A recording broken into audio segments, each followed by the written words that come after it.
Final Liga Champions 2010 bukan sekadar pertandingan sepak bola. Ia adalah titik temu dua jalur berbeda yang sama-sama dipenuhi rasa lapar, trauma masa lalu, dan hasrat untuk kembali ke puncak Eropa. Ketika Bayern Munich dan Inter Milan bertemu di Santiago Bernabeu, Madrid pada 22 Mei 2010, bukan hanya trofi yang dipertaruhkan, melainkan harga diri dan sejarah.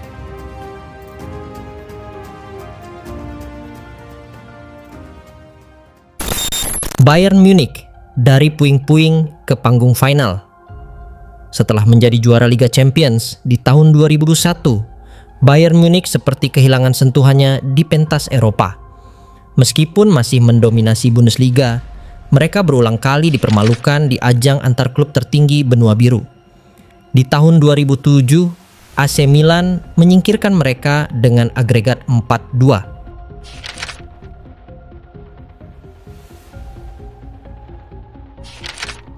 Dua tahun kemudian, luka lebih dalam datang ketika Barcelona menghajar mereka 4-0 hanya di babak pertama leg pertama.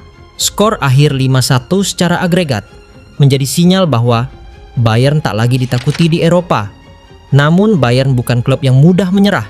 Mereka merekrut pelatih asal Belanda yang terkenal keras kepala dan penuh filosofi, Louis van Gaal. Datangnya Van Gaal menjadi titik balik.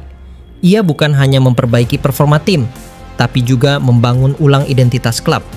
Ia mempercayakan tempat di tim utama kepada pemain muda seperti Thomas Müller dan Holger Badstuber, sembari memaksimalkan kekuatan dua sayap maut, Arjen Robben dan Frank Ribery.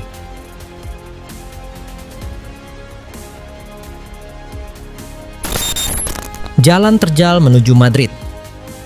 Perjalanan Bayern di Liga Champions 2009-2010 jauh dari kata mudah.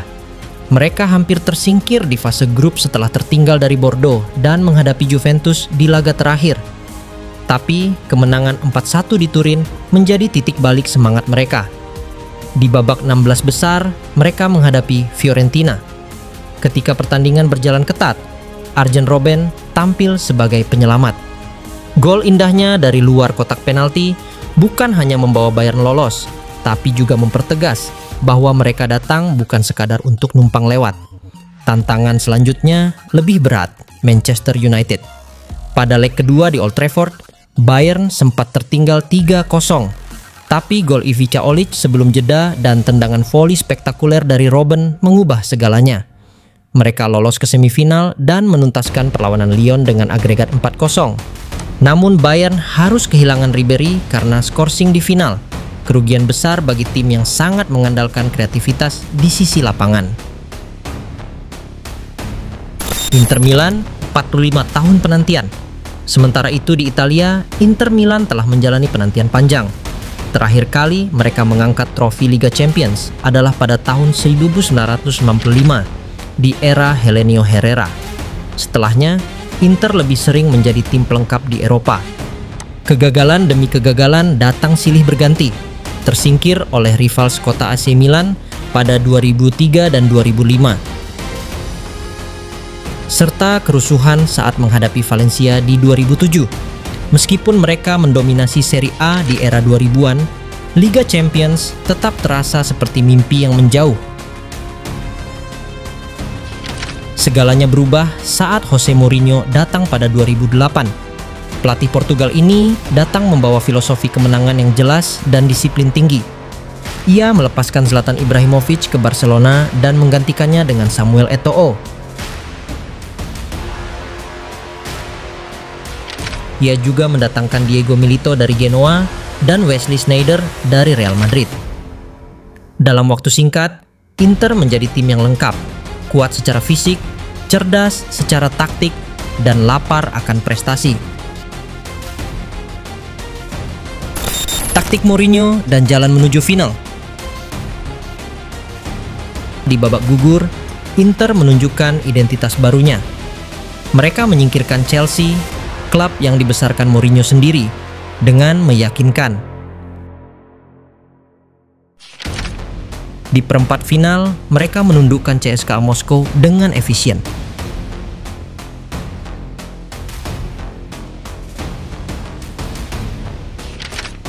Namun ujian sesungguhnya hadir di semifinal melawan Barcelona, sang juara bertahan dan tim terbaik dunia saat itu.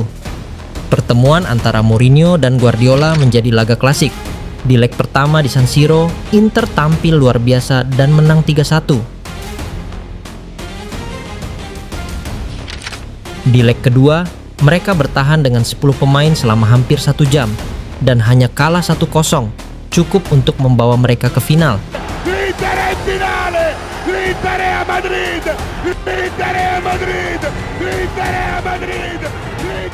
Taktik Mourinho dikritik oleh banyak pihak karena dianggap terlalu defensif, tapi hasil akhirnya tak bisa dibantah.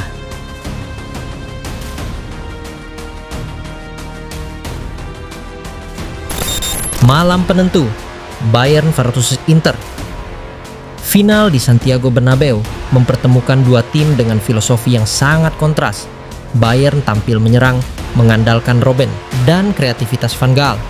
Inter tampil disiplin, bermain rapi dalam formasi 4-2-3-1 yang sangat efektif di bawah Mourinho. Dan pada malam itu, hanya satu bintang yang bersinar paling terang, Diego Milito.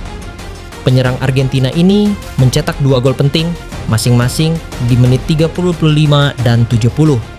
Gol pertama datang dari kombinasi apik dengan Sneijder, sementara gol kedua adalah hasil kontrol dan penyelesaian luar biasa yang memperdaya bek Bayern.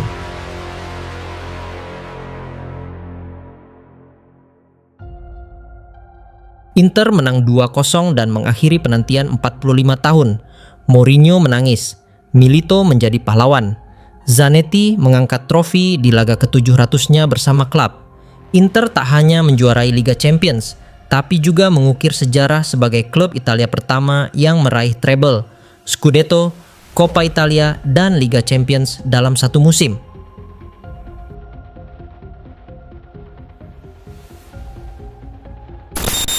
Epilog, final yang mengubah segalanya. Bagi Bayern, kekalahan itu menyakitkan, tapi menjadi awal dari pembangunan era baru. 2 tahun kemudian, mereka kembali ke final, namun mereka kembali kandas, kali ini di tangan Chelsea. Semusim berikutnya, puasa gelar mereka akhirnya terbayar, dan berhasil juara setelah mengalahkan Borussia Dortmund. Van Gaal telah pergi, tapi fondasi yang ia bangun masih terasa hingga kini. Bagi Inter, malam itu adalah klimaks dari perjalanan panjang penuh rintangan. Setelah final itu, Inter tidak pernah benar-benar mencapai level yang sama lagi, dan Mourinho pun hengkang ke Real Madrid. Inter lalu memasuki gerbang kegelapan selama bertahun-tahun. Inter baru kembali mencicipi final Liga Champions di tahun 2022. Namun, mereka belum mampu mengulangi prestasi pendahulunya di era Mourinho. Kini, di tahun 2025, mereka kembali ke final Eropa, skuad mereka lebih matang dan siap kembali membawa pulang si kuping besar ke kota Milan. Namun satu hal pasti, final Liga Champions 2010 akan selalu dikenang, karena ia bukan sekadar soal skor atau trofi. Ia adalah tentang 2 jalan yang berbeda, yang akhirnya bertemu di satu malam bersejarah. Malam di mana segalanya terasa sempurna bagi satu tim, dan jadi pelajaran besar bagi tim lainnya.